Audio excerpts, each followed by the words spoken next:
بڑی تکلیف کی بات ہے. اس واقعے سے چند روز پہلے ہمارے تو اب سرپرست ہیں بیسیکلی وہ چائنیز کی بات کر رہا ہوں. ایک زمانے میں امریکن ہاتھوں کی طرف دیکھتے تھے، اب ان کی طرف دیکھتے ہیں.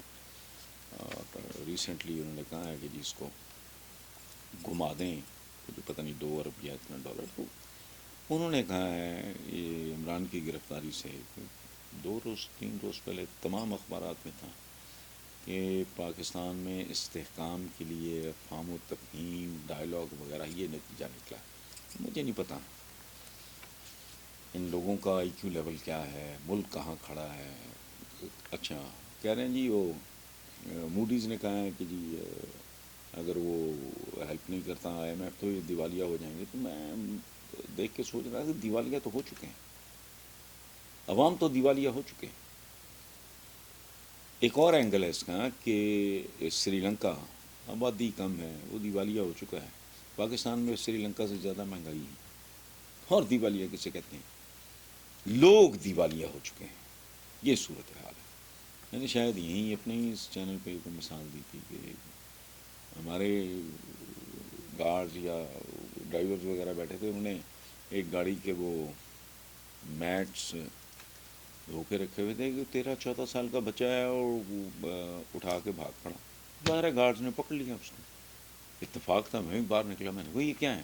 یہ اٹھا کے بھاگا. تو میں نے کہا بیٹا میٹس اٹھا کے لے گئے، تمہیں پتہ نہیں ہے 6 بندے بیٹھے ہیں. تو رو پڑا، کہتا جی میرے بہن بھائی 2 دن سے بھوکے.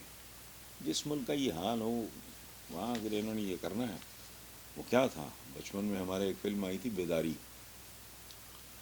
اس کا ایک گیت بڑا مشہور ہوا تھا،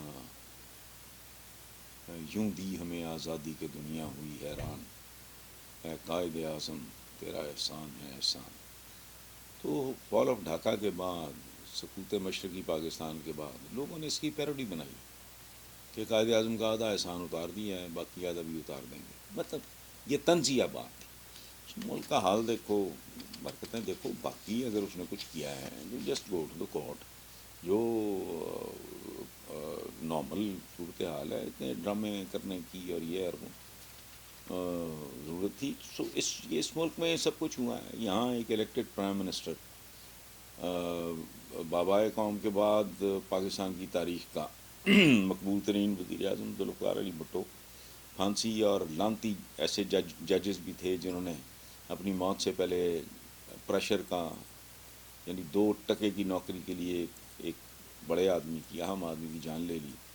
اور آج بھی اسے جوڈیشل مرڈر کہتے ہیں. اور ذوالفقار علی بھٹو کے کیس کو بطور مثال آپ عدالت میں پیش نہیں کر سکتے. یہاں کیا کچھ نہیں ہوا، یہ بھی ہو گیا. اب آگے دیکھیں کیا ہوتا ہے.